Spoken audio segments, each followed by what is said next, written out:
Welcome back to Horrifically Well Read, Bled, and Said. We are so excited today to introduce Laura Senf, the author of Unnamed Bones, coming July 21st. Welcome, Laura, to the show. Thank you for having me. Adam, I don't know why you're giggling. Introducing, is it like just you're nervous? Well, it's this. Okay, so one, this is one of my favorite books of the year already. I can say that. Thank you. Two, I'm a huge fan. I don't know if you remember, we met at Spooktastic, and the whole series of the Clackety is just a Yes. huge favorite in my classroom and myself. So when I saw you had kind of moved to YA, I was like, "Oh, I'm interested to see. This will be interesting." And you did not disappoint. So, Thank you. well, It We makes me keep happy. joking yeah, we keep joking around saying, "I wonder what people are gonna feel like from what they're reading, like, what they're used to having from you to what this book is now," of, like I mean, you I'm really just went so excited for those like 13, 14, 15-year-olds that, read all of your books and they're like, "Oh, I'm graduating to the next step." And they're like, "Okay, Yeah, I'm in the big league now." and And the you and truth you is you absolutely delivered. Yeah.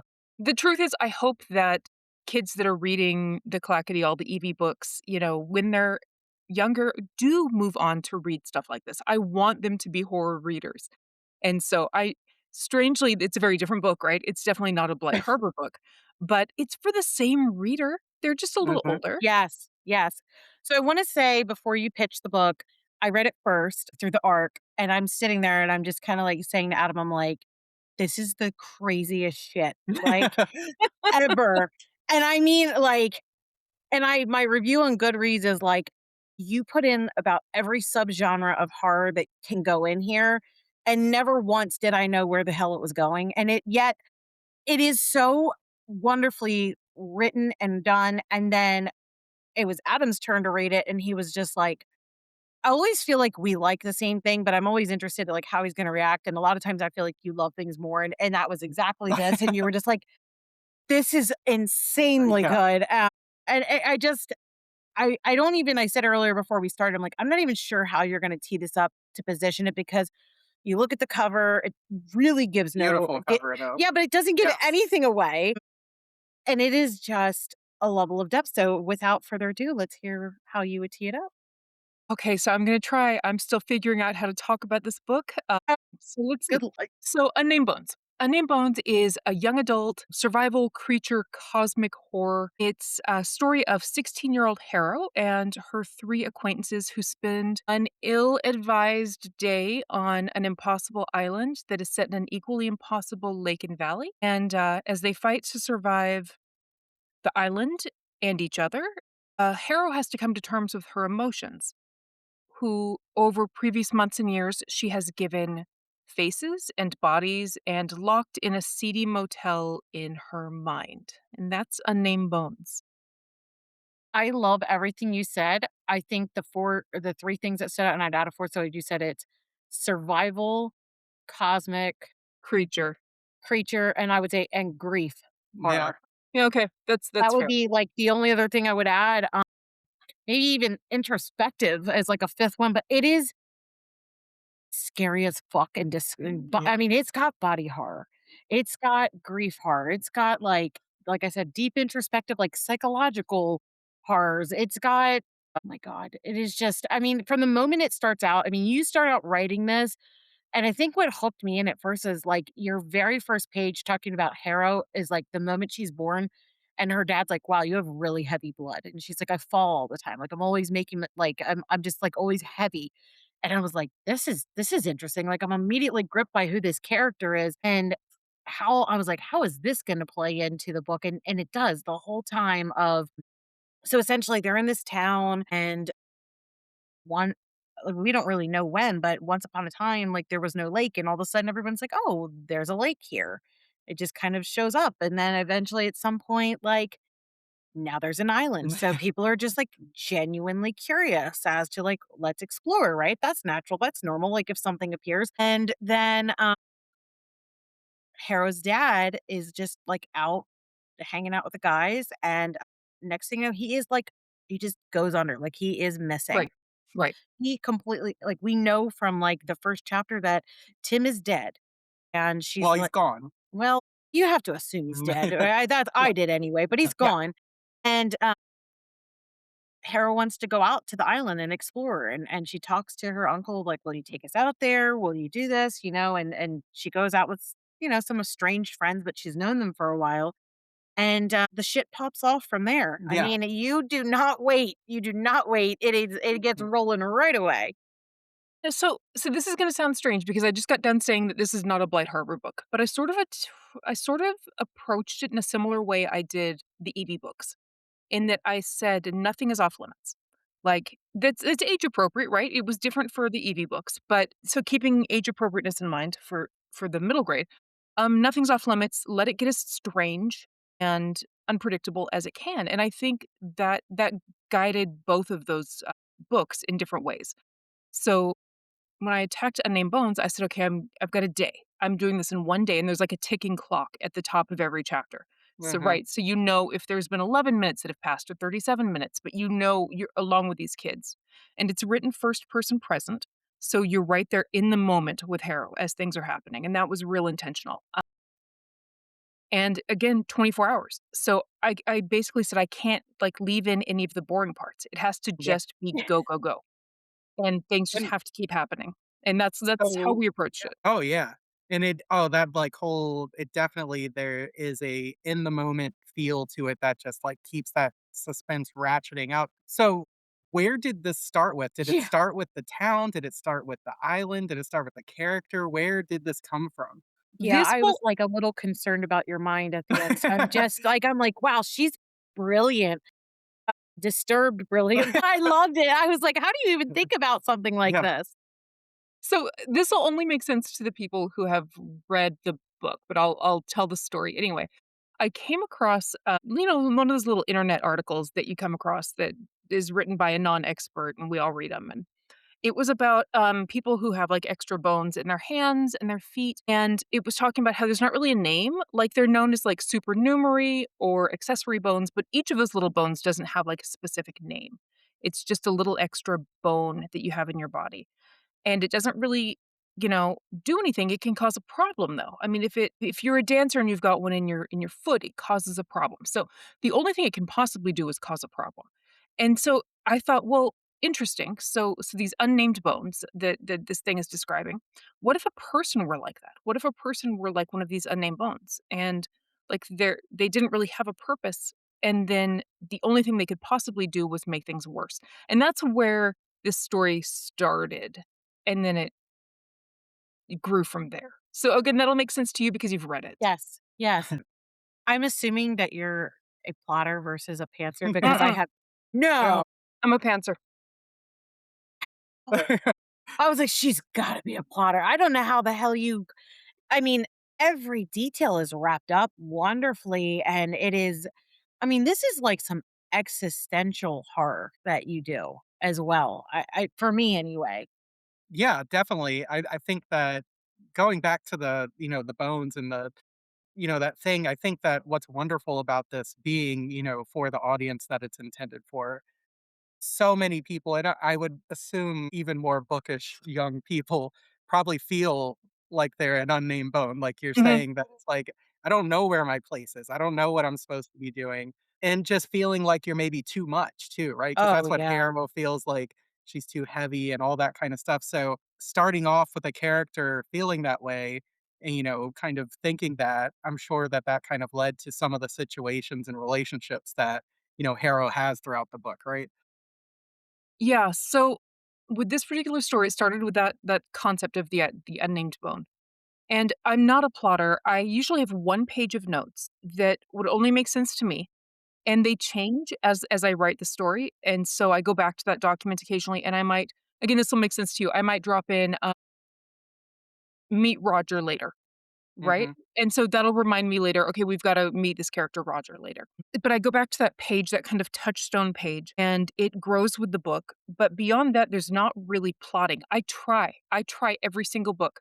I think this is the book I'm gonna write an outline. This is the book that is gonna have, 10 pages of notes, and it never happens. I can't do it.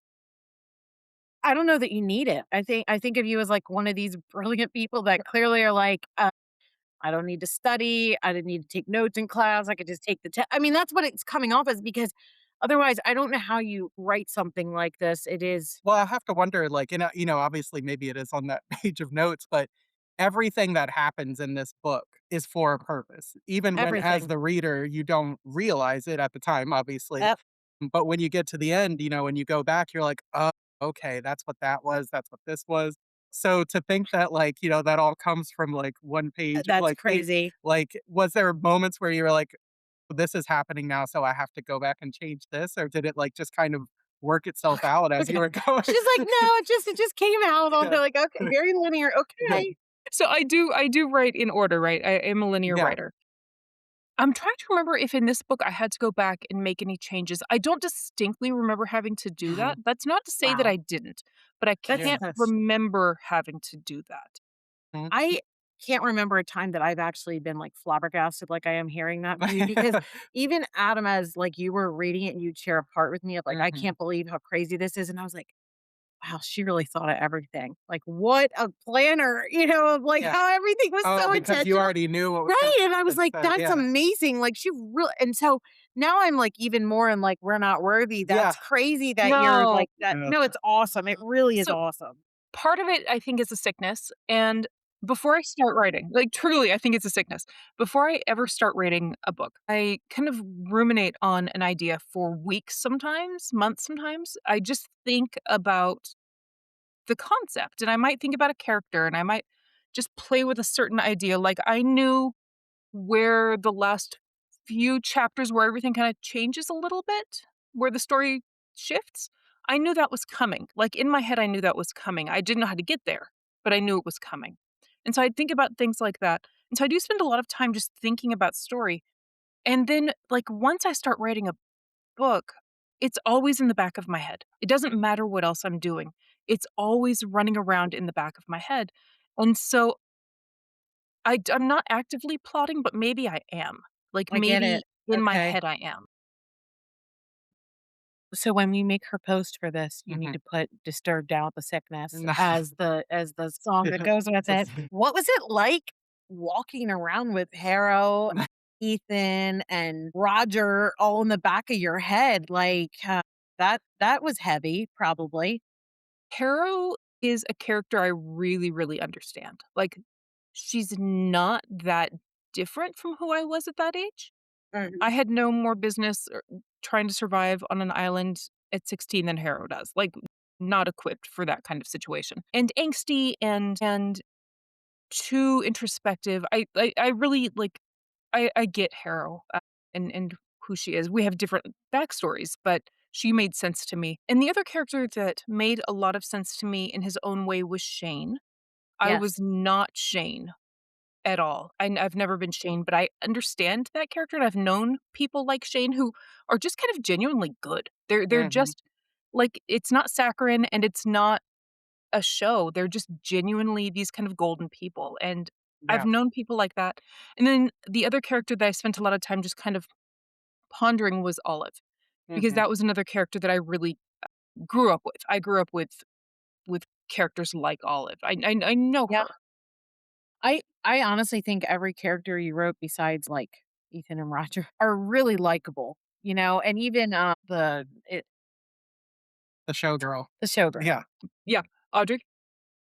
Yes. Yeah, I mean, everybody was just and, like, Mike, I feel like I immediately liked, so there is just there's an immediate likability. I only say Ethan because he feels, like, kinda broy and appropriate, and, like, whatnot, and We don't get as much time with Ethan. Like, we we Yeah. don't really and we might like him more than because he's complex. Mhm. He's definitely complex, and I guess in a way there is some I mean, Roger's a really good villain, I think he's so multifaceted. If he's a villain, right? No, no. Well, he's not good at whatever he is, right? I'll let you I don't wanna skirt too Yeah. close to that.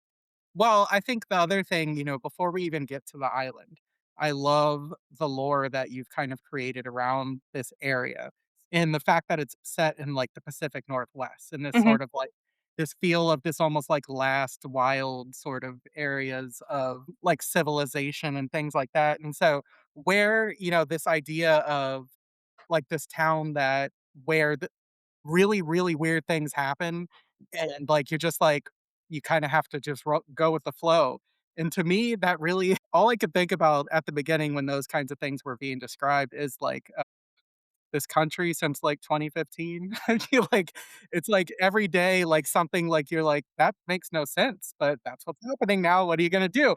And I just love that it's this whole sort of, like it's almost like a community that is have this shared sort of psychosis and trauma of, like, reality changes every day, and you just kinda have to deal with that. Yeah, and that's kind of selfish to write a town like that, in that I am really an impatient writer.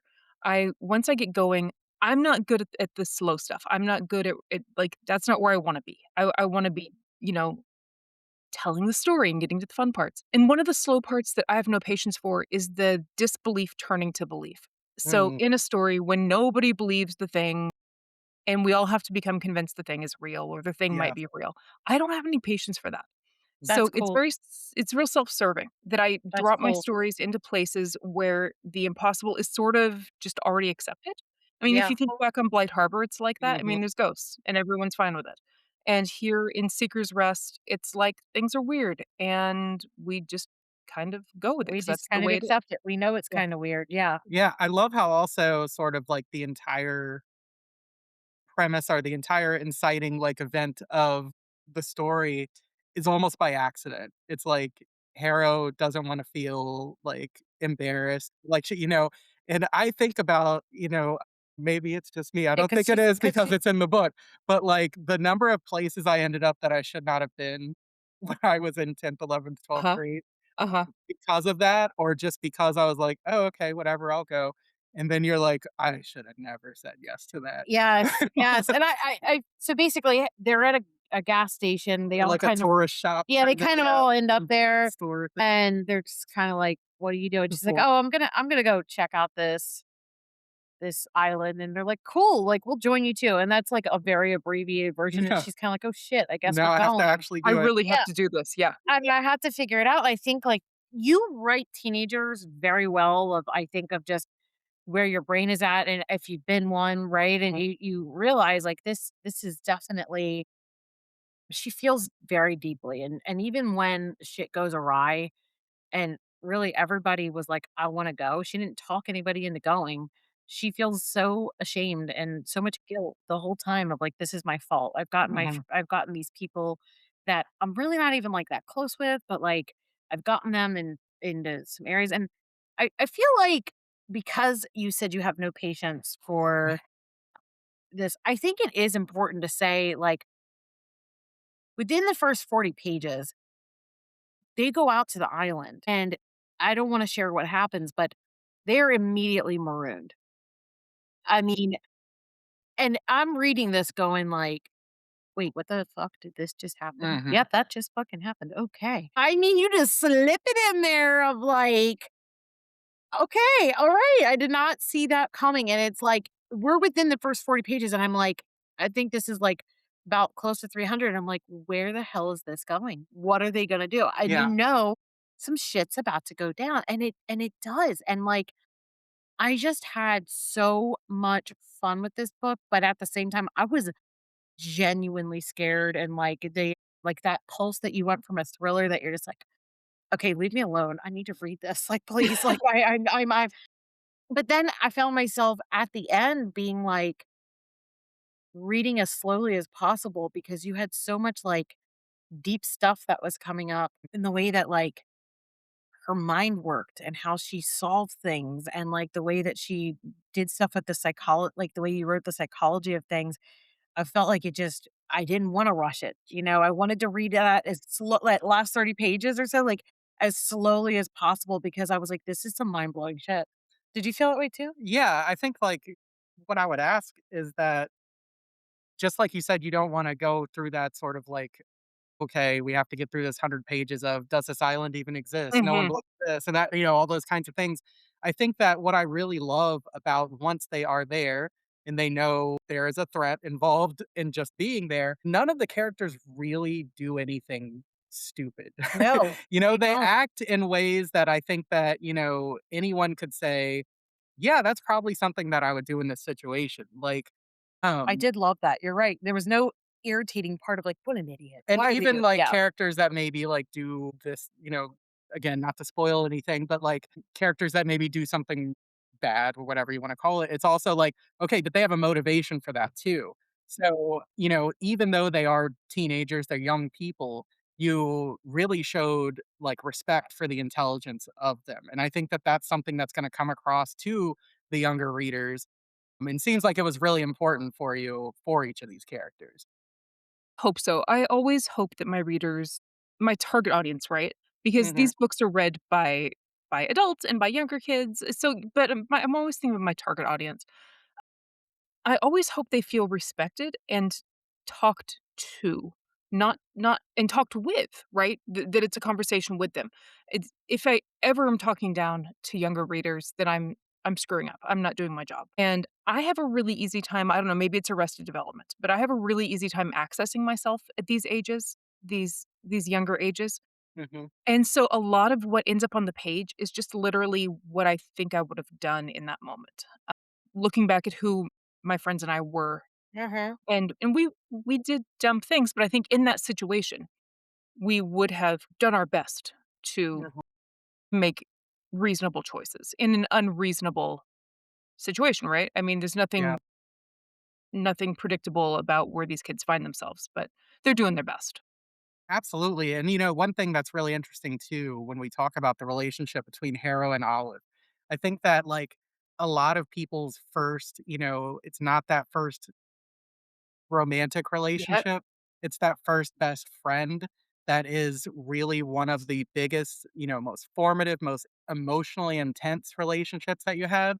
And I think a lot of people probably have a similar thing where at some point you kind of grow apart right around that sort of Yep. Mhm, 15, 16, high mhm. school, right when you Yep. start college age. So I love how you explored that. Now, You know, that happened to both of us. yeah, exactly. So I definitely related to that. yeah, so that was a really interesting thing to explore, and then also those moments, especially again, when you go to the same school and that kind of stuff, you're still in communication a lot of times with that person, even if it's not the same as it was before. So you do almost have this sort of like grief every time that you see them, and the way that you do that in the book is really, really well done.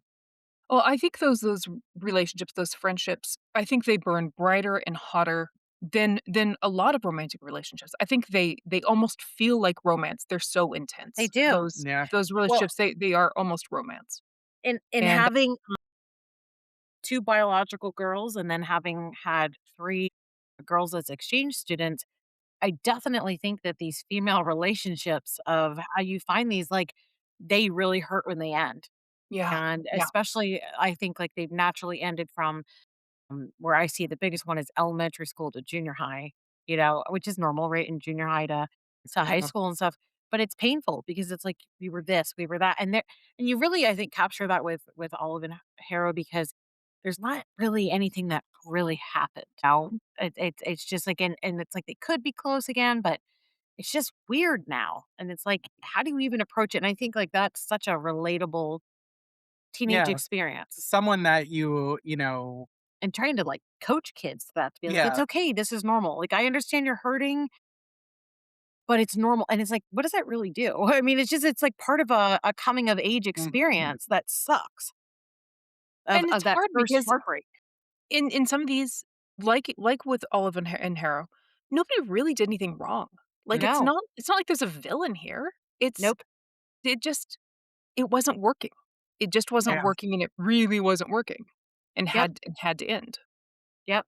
And that's what I was gonna say is, like, I was thinking about a friend of mine that I mean, we still, like, periodically talk now, but we were, like, thick as thieves through for, like, 3 or 4 years and had so many wonderful experiences, but and there's no dislike to each of us, but we don't have, like, those adult lives together like that anymore, just like our value systems are different and our priorities and things, and there's no anger and whatever, but we tried hanging out a couple of times as adults, and it's just it's different, and it's like but I think that there's these I feel lucky that the way that this is kind of like a smaller town or whatever, like, you kind of get stuck with a lot of people. And so I'm grateful for the people that I've had, but you can easily see how this has happened, is what I'm saying. I think it's very relatable. And then even, the prepper that brings everything on the island. And I'm like, Shane.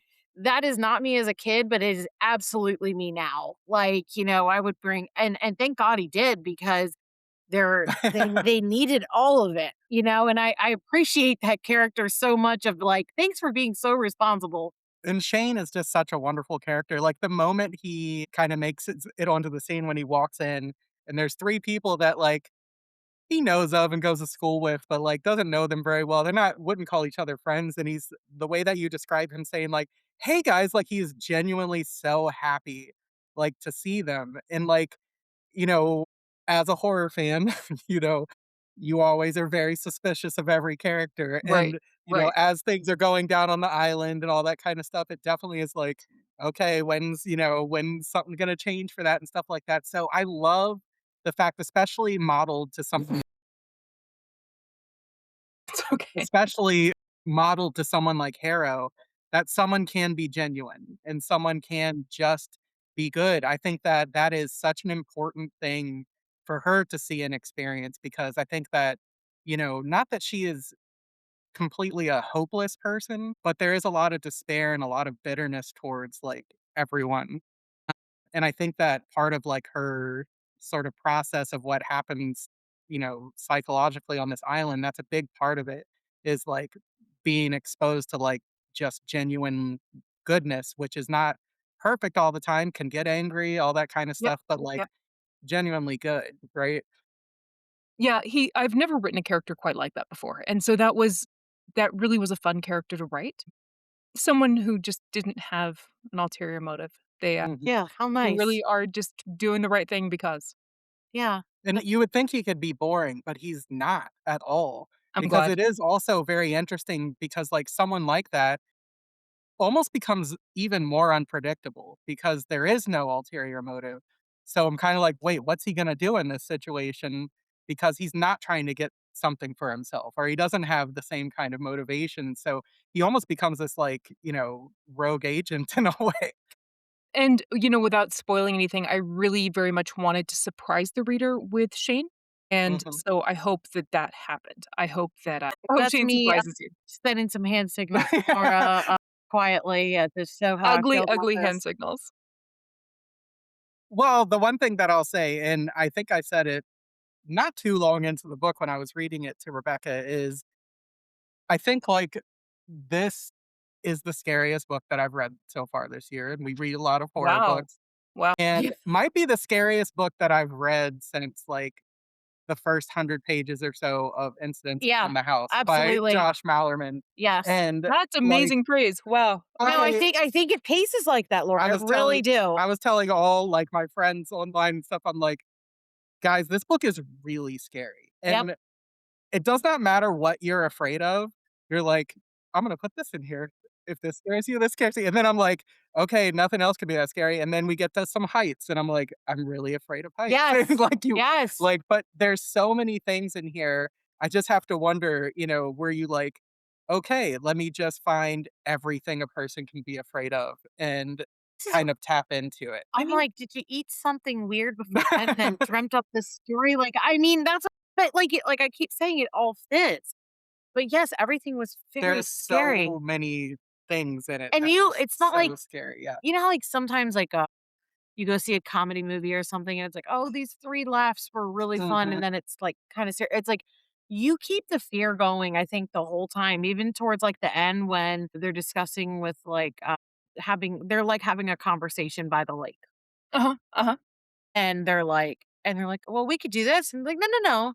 That's okay, you can keep that. You can keep that," and it's like, "Yeah, okay." Well, I think that also, they talk about it too, where it's like they're trying to figure out the rules. Yes. And it's really up until the very end, it's like, I don't know. I don't know how to stay alive any more than anyone else does. And I think that that leads to so many scary moments because you're like, oh, you're safe if you do this. And then you're like, oh, no, you're not. No. Oh, you're safe if you do this. No, you're not. Eh So I just want to ask, like, how fun was it? And, when you're thinking about the things that are you're going to put your characters through, how did the process come about of saying, "Okay, here's one danger, here's another danger," because there are so many. There are so many, and I wish that I could even say what the dangers are, and I refuse to do it because I want the readers to discover it as we Be did. traumatized like we were, yes. But everything that you think should make sense doesn't make sense, and it's like things that you didn't even think you could have a fear of, you do.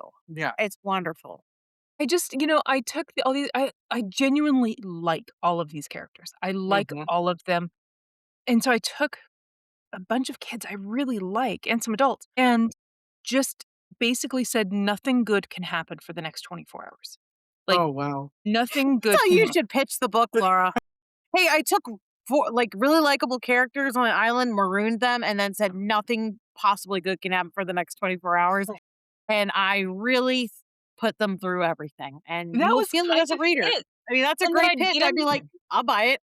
I'd get him further up the beach or, up the mountain and something terrible would have to happen because nothing terrible had happened in 12 pages or whatever. So Yes, that true. kind of Well, I wanted to say too, like, you were talking a lot about, like, the behaviors and things. I was really taken aback by how much, even though they weren't, like, all close friends or things that happened in the past, I was really inspired by, like, the empathy of the 3 of them, of there were times where, okay, this person could potentially get off the island, but that would mean the other 2 have to die, Mhm. or this would need to happen, but then that person would be harmed, and I love how they were like, "No, we're not doing it," and it wasn't in, like, in a stupid way or, like, whatever. It was very much like, and I think in this day and age where sometimes empathy is hard to find and people are like, "I don't care. I'm just gonna take care of me."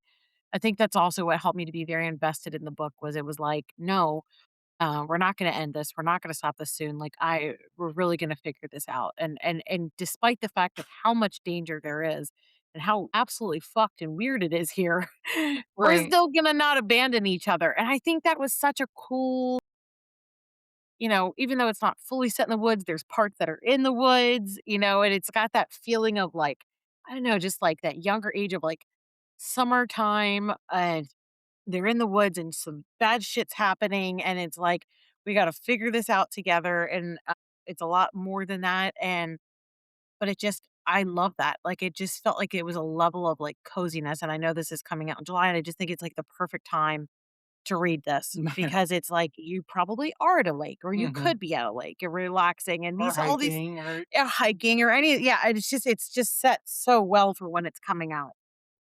Thank you. And talking about the characters not being willing to trade one another for safety. Mhm.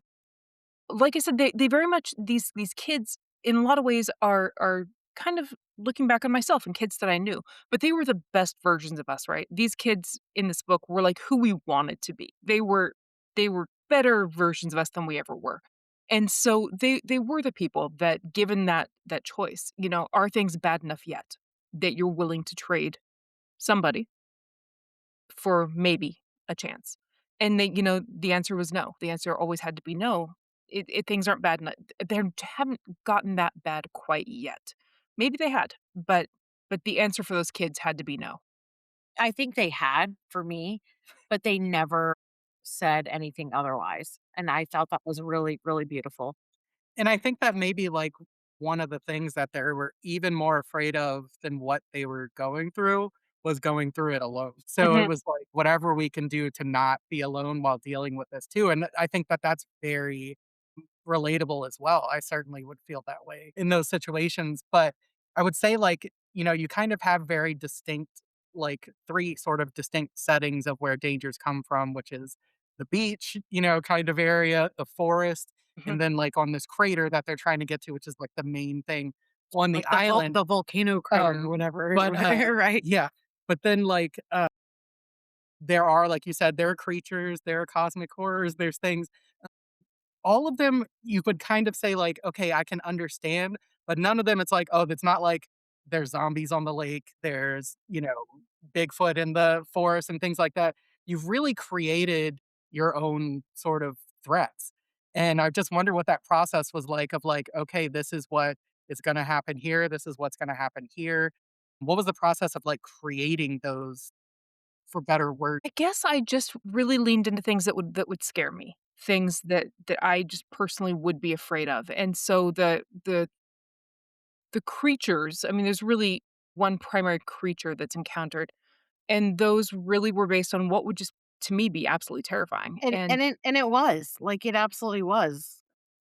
Yeah, and you tap into that, like, uncanny valley of, like, it's Yes. human-esque, but I don't know exactly what it is, but yeah, no, it definitely is well, terrifying.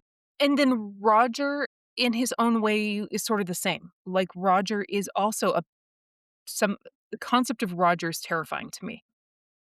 Like, the very idea of a Roger, Yeah. and, Oh, I yeah. don't I can't say anything about. Yeah, I know. That's the thing is, it's like there's threat everywhere, right? Like to me, first and foremost, it's the isolation that Mhm, you get. There's a claustrophobia. Mm, Then there's the fact that it's maroon. Then it's the fact that everything that should be normal isn't normal. It doesn't work that way. Then it's like all technology has failed. It's like so, and it's just there is so many things of like, this is hard and this is hard and this is a threat. And then you get into the things that I really didn't like them. And then they like without giving a thing like when they touch, like yeah. I really hated that. And I was like Adam was like reading it to me again and I was like, I really hate that part. yeah, Like I think I would have just lost it. And you're right, Adam. Like I don't even feel like that towards heights, but the way that mm, you wrote that with heights, like it bothered me mhm, significantly. yeah. It made me feel like I was like in a what's that show? What did I say the show was? The Korean show.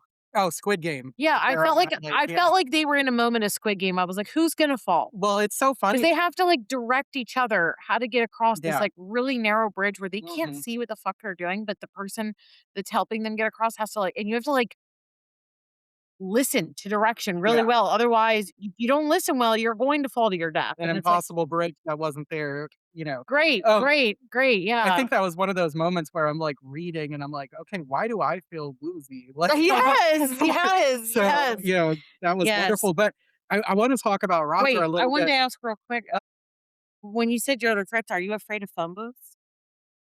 Am I afraid of phone booths? No, Yeah. no, Okay, actually. okay. I I kinda was like 'em. like, "What?" Because I felt that to be really creepy. Like, Yeah. even things that, like, Well, that I'm was not the normally only afraid of, you made so, me be like, child of "Ugh." the, mostly '90s. There was nothing more terrifying than when you walk past a phone booth and it was ringing, though. Are you saying a tone Yeah, booth? Oh, sure. yes. So that happened and, like, we would dare each other, pick it up. Who's it gonna" that kind of thing, so that was really I enjoyed that, but, to go to Roger and there's one thing it's funny because we just recently watched the Mothman Prophecies again, I don't know if you've seen that movie before, Years but I ago, think yeah. also yeah, of Black Christmas, really scary phone calls or messages are, like, something that I think are underratedly terrifying, I mean, and the way that you play with the walkie-talkies I was and gonna say, can we just say that Roger, who we're not naming what he is, like, continues to talk to them through these walkie-talkies, and it's yes, just horrible. And the what So he this is says and how he says it's horrible. this is absolutely inspired, like, that part yes, was inspired by something, and so one of the scariest audiobook experiences I have ever had in my life, like, hands down, was Stephen King's Room 1408. yes, If you've listened to it on audio, there are phone there are conversations on the phone, and the voice that's used is so like, I'm getting goosebumps just thinking about it. You It's know that's gonna be terrifying. horrible for me, right? I And can't he's wait to gonna make listen me to do it, it. yes, So, you have to find the audiobook for Room yes, 1408. It's I mean, it's great to read, but you have to listen to it, and you'll see why you'll understand how that inspired the walkie For you, conversation. I'll do it. I know I'm gonna hate every moment of it because when I've had a narrator in the past for a really scary book, like, I'm like, "I hate the way this sounds." Like, it's truly terrifying, but now I'm so piqued to figure out what this is inspired by yes, because and as a quick pivot, do you think that this book will have an audio It component? will. There's gonna be Okay. an audiobook in Oh, November, I believe November. I'm super I'm excited. gonna listen to it yeah, again absolutely. because I have to hear how Roger sounds and what he's saying. Me Like, too, A oh, lot of actually. different things, yeah, but do you get any say in who gets to be Roger? or Well, any of the historically, what's happened, is I get a list of, like, 5 or 6 readers, Okay. and either they're doing a sample from the book or just a sample that they've done previously. Uh-huh. And then I weigh in and I say, "Okay, from 1 to 6, here's how I rank them and why." And This one so made me piss my pants, this one Yeah. didn't. so my guess is it will be one narrator, it won't be a cast, it'll be one Okay. narrator. Ugh, it's gonna be so good. I already know. I already know. The ambiance that's gonna be happening from the audio part, I can't even wait. Of It's just I never listen to my own audiobooks, but I'm going to listen to this one, I think, mostly because of Roger, and I wanna hear how that happens. I Yeah. really wanna hear it. amazing. If that doesn't say something for the book of how freaking Well, good it that's is. definitely like, you kind of play like I love those because it kind of works two ways through the book. There's one of my favorite things is when you think you're talking to someone, but you're really not talking to that person. And you have that, and that part is terrifying. But like I didn't think it could get scarier than that. But then it's even scarier when that voice knows full well you know it's not that, and it's still talking to you on the wrong channel that keeps getting changed to it and all those things, and it just works so well, and, again, it doesn't matter what you're afraid of, something in here is going to freak you out, and on that note, I really wanna talk about the emotions in But this motel that you said Harrow has locked her emotions into, and it's never super explicitly stated, but it seems to have sort of come about through some kind of therapy, through some kind of like talking that she's done that she kind of is working through these things. And I just think about, because that theme of she's too much or she's too heavy, her emotions are too heavy kind of runs through it. And this idea of like, okay, I've personified my emotions and then kind of locked them away until I say it's okay to see them. Where did that come from? And the way that you use it, like in the book, was really interesting. So I just want to hear that process. So that felt like a risk to me doing that at all, but it also felt so integral to who Harrow is. And that did honestly also kind of come from me. I as a young person, as a kid, I was really uncomfortable with emotions. I was really uncomfortable with having big feelings. I didn't like to express them or talk about them as a teenager and then as a young adult. My personal motto, I swear to you, was stop whining. No one cares how you feel. That was my personal motto. And I'm a very different person today than I was then. But that's how strongly I felt that feelings were a problem. And so I like wanted a burden. a burden. Yeah. Having human emotions was a bad thing as far as I was concerned. It's funny that you say that because I had a friend in high school and he was like, "Yeah, my goal is to not feel anything. Uh-huh, Like, uh-huh. I'm really trying to not have emotions." And I, like, totally thought he was joking because I was the person who felt everything, and I was like, "You might be onto something here, Greg." Like, this is a and so when I read your part of the book here, I'm like, maybe I could have done with some of that compartmentalization. Maybe, like, I kind of like how she has everything organized into, like, "No, you're here, and I'll pick the times that I'm gonna talk to Hope, or I'm gonna pick this time when I talk to this emotion," but it's like, it feels like there was, like, a level of control that I didn't have, at all. I think Harrow becomes so hyper focused on on, you know, jailing her feelings and keeping them, a safe distance away from her. Does it at one point I think in the book, if she doesn't actually question it, then maybe I as the writer did. Like, I think the question is, did this ever work? Like, did this Mm. ever really work? Well, probably not. This is Harrow trying something that really, because her feelings are her, this really can't work, but she's determined to try it. She's Yeah. I don't determined know, sounds to pretty make good it to me. happen. I don't And I then don't know what I don't know what a therapist would say about that, but it sounds pretty good. I mean, we find her at the beginning of the book pretty lonely, right? Well, So but isn't that, like, so like, I don't know, man, like, I feel like for you, like, you are very Harrow in those ways, like, you are good at compartmentalization. I think a lot of people are, but, like, you've done, like, a lot of work on that, but I feel like when we first met, like, 20 years ago, like, you would, as a teen, like definitely feel the same way of like that thing of like I think that we're taught that yeah. a lot of times of like Well, because you have well, I'm it's like sorry. someone else has it worse, stop complaining. and that you're a burden. And I think Well, that, I didn't take it like that for you. I meant well, like that's what you were Hera really like your mother had so much intense emotions that it was easier for you to just like not deal with big emotions. And you would, I think you would deal with it a lot through reading and through movies.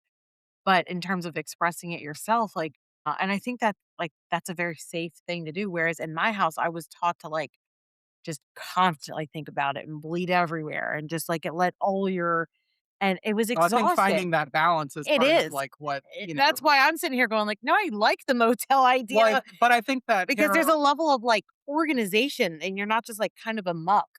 but realizing, because you know, especially hope, that comes up Mhm, over and mhm. over. The fact that Harrow has a really tortured relationship with Hope, right? Because it's like, what is it? Hope is a liar, right? Like hope, when you feel hope and you let hope in, you're just setting yourself up for disappointment. I think that, part of Harrow's journey, and I think it's a journey that so many young people go through, is that like just because something bad happens doesn't mean that you shouldn't feel through it and that you're gonna have another chance to have hope again. And I think that's kinda like the process, that Harrow's going through as this Yeah. book goes on, right? And that's super real for me. I have a really complicated relationship with hope, and that's why I think it plays the role it does in the story.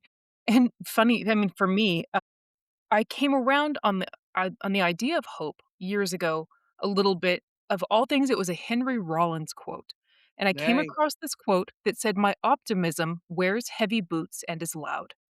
And I was like, "Wait, maybe I can get behind that kind of hope. Maybe I Mhm. can get behind kind of a hardcore punk rock hope. Maybe that's better It's than really this cool. soft liar than that That's I've good. always considered her to be." You know, And you so never really think about how Hope can be multifaceted. She Mm. could wear the heavy boots or she could be light, right? And I love how you even considered shifting that.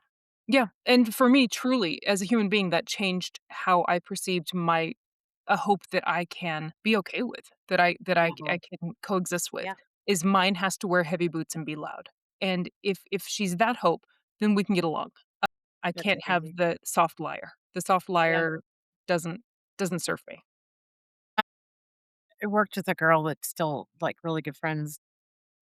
And she was just like, I just always expect the worst out of people. I always expect like the worst in every situation. She's like, it's just easier that way because if I live my life that way, then I do end up pleasantly surprised. And I was like, I don't know. I don't think I can live that way. You know what I mean? Like I just didn't have it, but for her, it worked. And I don't know. I think like that shows like, maybe some unresolved trauma or just like early experiences of how that's been shaped. And that's what I got a lot from Harrow is like, I had to be really trepidatious about what I believe in and how I see life and what I do because shit's been stacked against me and it's always stacked against me. And like, I almost think that's why she's like, I hate you, Hope. Like, she doesn't say I hate you, but you can tell it's like, because you set me up. Like, hope should be a wonderful thing, but hope is painful Yep, for her.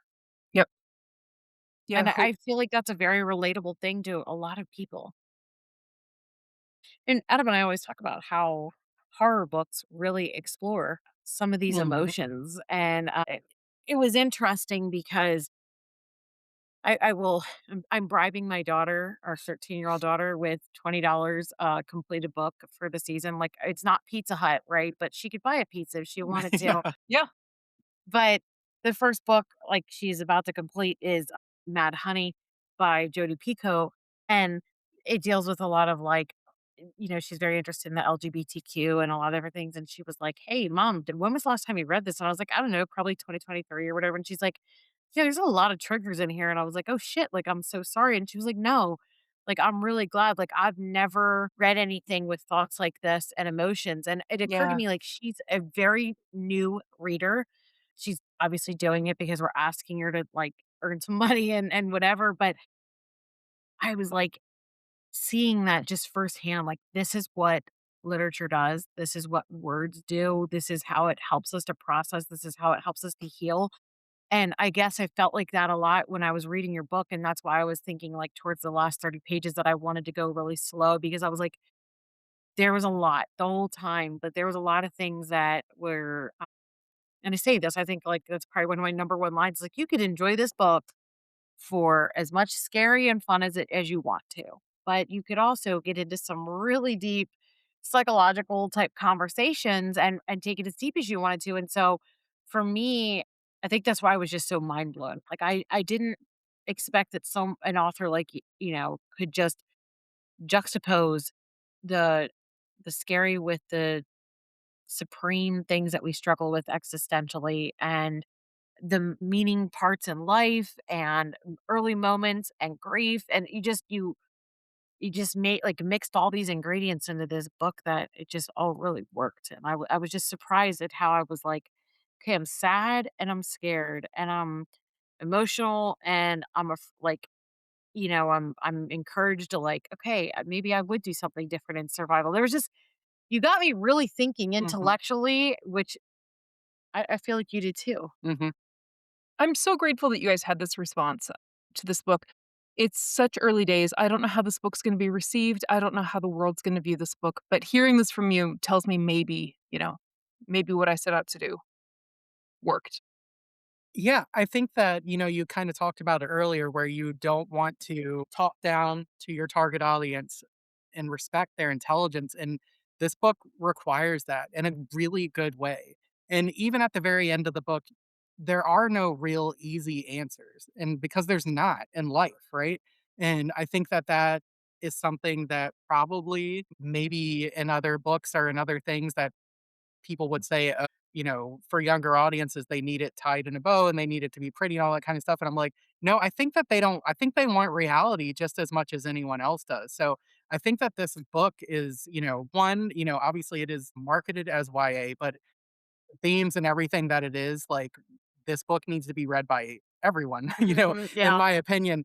Thank you. Because, when we look at horror, it's like, is it YA? No, it's about 10-year-olds for half Yeah, the book. It's like, yeah. what are you talking about? Just because that's the character's age, and stuff like that. But at the same time, I think it is also beautifully and perfectly for that range too. So I would just say that, like, from beginning to end, this is just an enthralling it's in your mind and your emotions as much as everything, and so I just think that you've really achieved something really great with this book, and Thank you. get ready to make us to get sick of us telling everyone to read it. Pretty No, much. I appreciate you guys so much. Pretty much. I don't know what to I say. I think it'd be really interesting too to have like a young adult read it. This should be a book club book, like, I was just gonna say, discussion like, that should be absolutely. on this book. But I would love to see, like, how does Mhm. someone that's 17 or 18, how did they read it? Interact with it, yeah. 20s, 30s, 40s, because I really think that you can go back to those younger versions of yourself, but then you're seeing things from the adult perspective too. And just to your point, like, Mhm.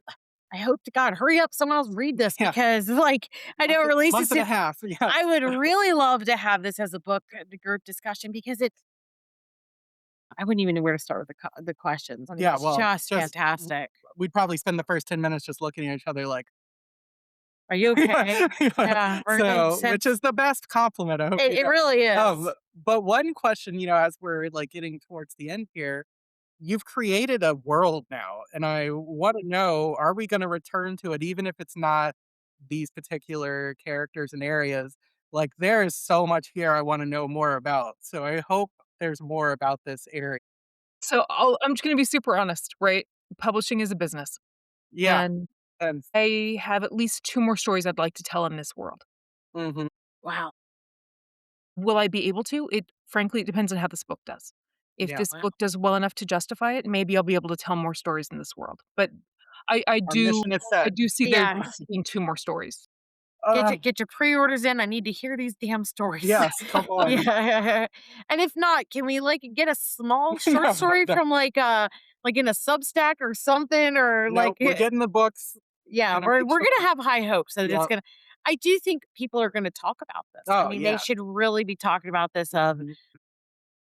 Have you gotten any other early feedback besides from us? Well, you've got some excellent blurbs from some really great Yeah, I got writers. some incredible Yeah. blurbs. I Mhm. was so fortunate by the people who took the time to read this book.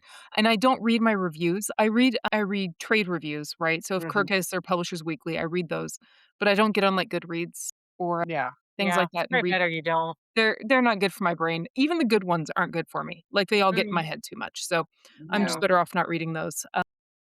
But the As I trade said reviews to have mine been directly, I apologize. the I'm like, trade "Hey, reviews have here's been my positive, Goodreads review." She's like, "Okay, thank you." but no, I this feedback's incredible, truly. Well, good, good. So what are your plans for release? Are Yep. you going to do any, like, signings? Are you gonna be back at Spooktastic too?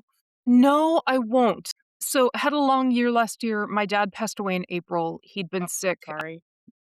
cancer, been sick for a while, and so I'm kind of just getting my feet back under me as far as going out and doing events and things like that. Mhm. I'll do some local stuff. I really don't have anything big planned. I'm just gonna keep it local for now. I'm hoping to be back at Stoker next year. I haven't gone for a few years. So, that may be the first time I get a chance to really, so maybe a year from now before I really get to go out and see everybody, but I'll do local stuff, getting a chance to do things like this, I really appreciate. Maybe I live in Eastern Washington, I may get over to Seattle. We'll see. Okay, cool. You know what? Take it as you need it. Do Yeah. what you gotta do because nobody needs a burnt out person.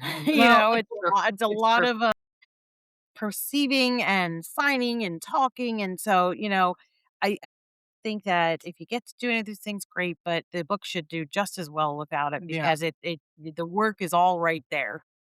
Thank you. Thank you. I hope it Well, finds its thank readers, right? I Yeah, hope it Yes, finds the people totally. that want and need it.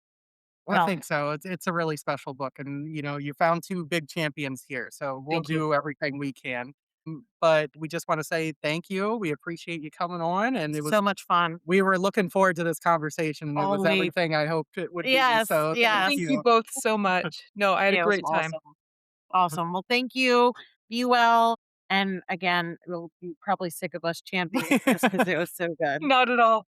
No, thank All you. right, Take have a care, great friends. night. Thank you. See you later. Bye bye.